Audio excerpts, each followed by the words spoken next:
And now to Decision 2020. The race to be the next Democratic presidential nominee turned to South Carolina today. The Palmetto State held their primary today. Voting wrapped up just about an hour ago, and NBC News is projecting the winner to be former Vice President Joe Biden.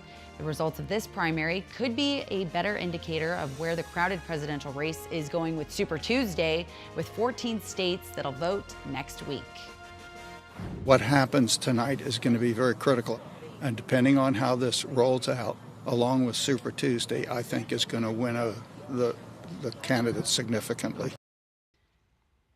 Again, 14 states will head to the polls on Tuesday. Arizona's Democratic primary will be on St. Patrick's Day, Tuesday the 17th. We will not have a Republican primary. You can find the latest on Decision 2020 in the 12 News app.